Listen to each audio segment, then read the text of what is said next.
Ito yung aming pinanguha kahapon.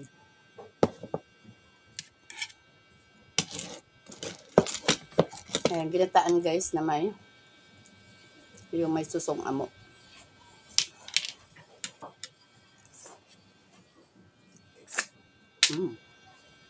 Naman.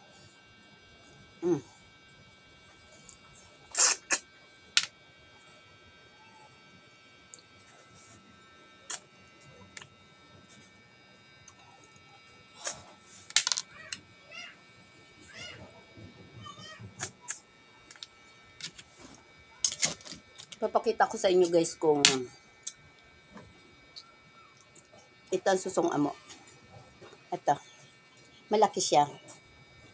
Tapos, yung sinasabi na pundok-pundok, ito siya. Yung pagkaliliit. Ayan. Pero mas masarap siya guys dito sa susong amo. Ito yung tinatawag na pundok-pundok. Ganito kaliliit. Tiyagaan ito guys ng pagpipit-pit.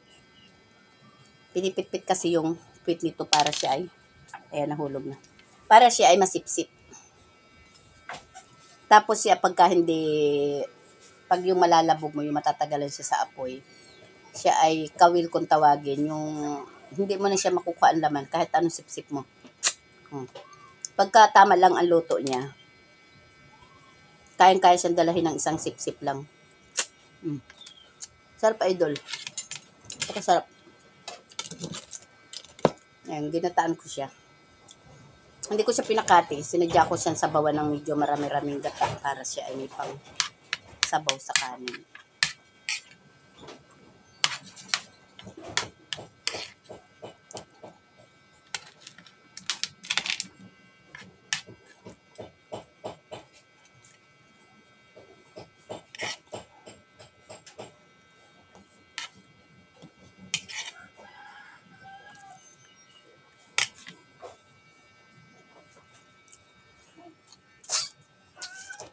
Ayan, meron siyang mahirap sipsipin. Sisipsipin mo na siya sa puwet. Tapos saka sa bunganga. Pagka ganun medyo mahirap sipsipin.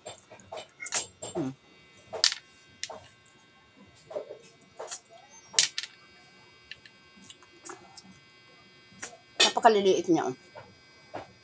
Talagang tiyaga lang sa pagpitpit ng mga puwit pagka ganyan kaliliit.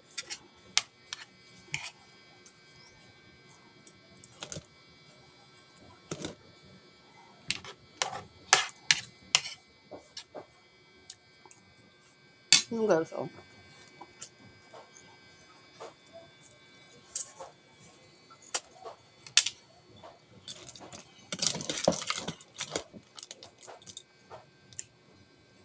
Nilahukan ko siya guys ng malunggay. Masarap siya pagka may halo siyang malunggay.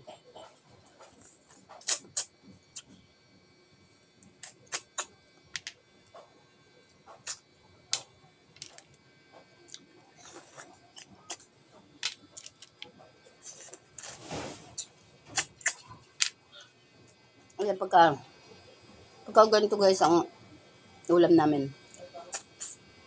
Nalilimutan ko ng pag subo ng kanin.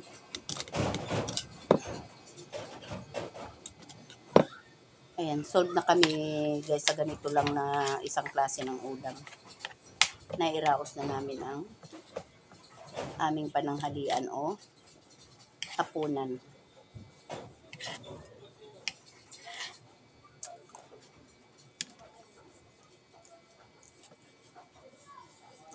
Mayroon din akong nakuhang ilang mga kabibi. Ito yung tinatawag na kabibi na yung may balahibo.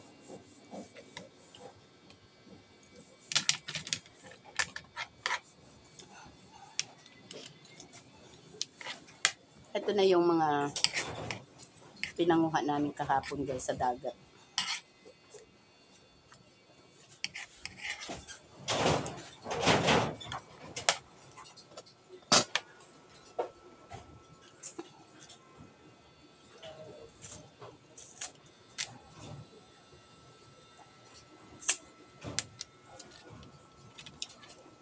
Guys, kami lang ang nagtsatsaga manguha nitong ganito kaliliit na susong amo. Ay, hindi ito susong amo. Ito yung tinatawag na pundok-pundok. Yung pagkaliliit na susong. Talaga magtsatsaga ka ng pagputol ng mga buntot nito sa liliit. Oh. Pagkaliliit.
Ayan, may mahirap sipsipin. Oh.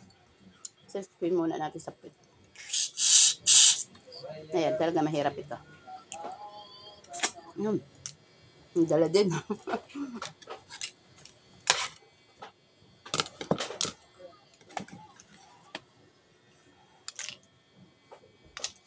Masarap din ito guys yung medyo pa iigahin mo. Kaso wala man lang pangkin sa kanin kaya hindi ko na siya pinaiga. Mahilig kasi ako sa yung sasabawan yung kanin.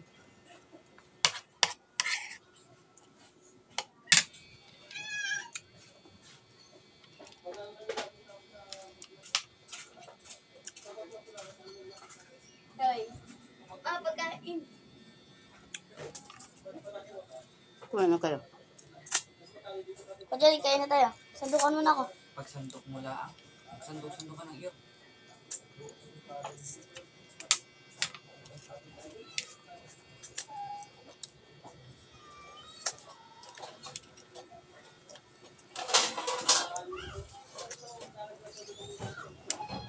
Ito dati guys, nung una-una nang hihibasan kami, mga kaliliitan pa ng aking mga anak. Hindi ko alam na ito ay kinakain pala itong ganito kaliliit. Pagkaliliit, malaki pa yung kuko ko. Malaki pa yung kuko ko dito sa pinanguhan namin kahapon. Pero mas masarap ito guys, kaysa dito sa ganitong susong amo. Kasi siya ay hindi siya mapait. Tapos, hindi siya halos nakakawin. Yung talagang masisip mo talaga siya lahat.